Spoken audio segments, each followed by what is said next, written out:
Another day, another disappointing RTX 50 launch. Well, there are some decent things about Nvidia's new 5070. For example, look at how cute it is. You might think the Founders Edition model is identical to their other GPUs, but for reference, here's the RTX 5080. As you can see, it's massive next to it. But I'll get to that in a bit. And Nvidia did send this over, so thanks for that. But it won't affect this review. Oh, and if you're interested in picking one up, I'll actually add some direct link to multiple cards, so you may actually get a chance to buy one. And they say sold out right now, but that's just because they aren't available yet. And they are affiliate links, so they don't cost you anything more, and it helps the channel out. Welcome everyone to Gamer Meld. Starting things off, let's quickly go over specs. This is of course based on their new Blackwell architecture, and the 5070 non-TI comes with 6,144 CUDA cores, 12GB of GDDR7 across a 192-bit bus, a base clock of 2.33 GHz, and a boost of 2.51. When it comes to power draw, its TGP is 250 watts, and they recommend a PSU of at least 650 watts. It does still require a 16-pin connector, but it comes with a dual 8-pin to 16-pin connector, and of course, while some GPUs have already melted, don't forget that those are 5090s. I wouldn't at all worry about the connector on this, though still make sure you push it in all the way. Finally, it comes in at $550 US, though we'll have to see if they actually sell at that MSRP.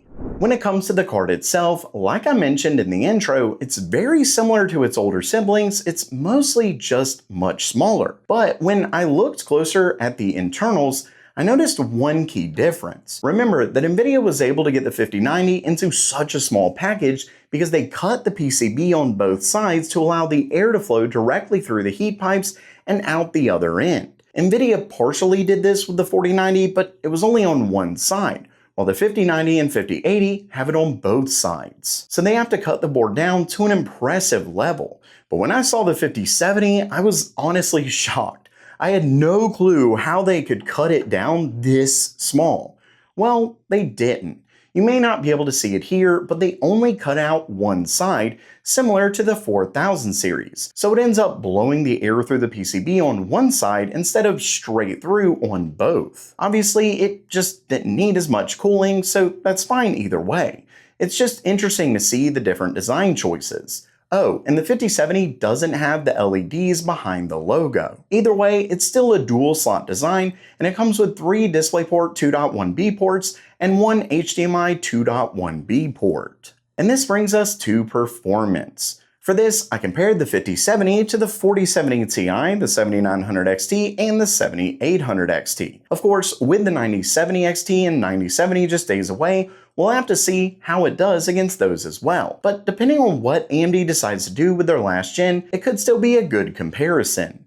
Starting things off, we have rasterization. And comparing it to the 4070 Ti, the 5070 does meh. Don't get me wrong, Nvidia's new card can get really close in some games, and in both Far Cry 6 and Cyberpunk 2077, it actually eked out a win. But that definitely isn't all that impressive for a next-gen card. Moving over to AMD's 7800 XT, Nvidia's 5070 handily beats it here, which isn't too much of a surprise given last gen's 4070 slightly beat it, but here it's not much competition. On the other hand, when we compare it to the 7900 XT, you can see that AMD's card handily wins overall, though the 5070 gets pretty close in Tomb Raider and Black Myth Wukong.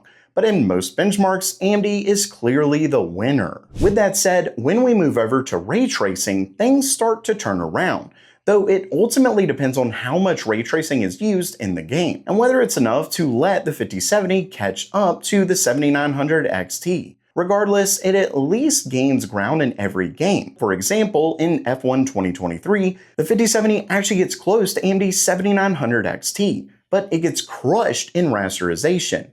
And overall, the 5070 does still lose, but in games like Cyberpunk 2077 with Ray Tracing Overdrive on and full ray tracing in Black Myth Wukong, the 5070 completely crushes it. Moving over to the 7800 XT, as you would expect, the 5070 simply gains an even further lead over the card. But of course, this could be an area that AMD's next-gen cards may have a chance to catch up, but obviously we'll have to wait and see for that. Finally, we have the 4070 Ti, and here things mostly stayed the same between the two cards, with the 4070 Ti winning overall, though the 5070 gets fairly close in some games. Though, of course, as with the other 5000 cards, Nvidia's 5070 does have DLSS 4, which means multi-frame generation. And as long as you're not big on noticing added latency, it could be a game changer for you.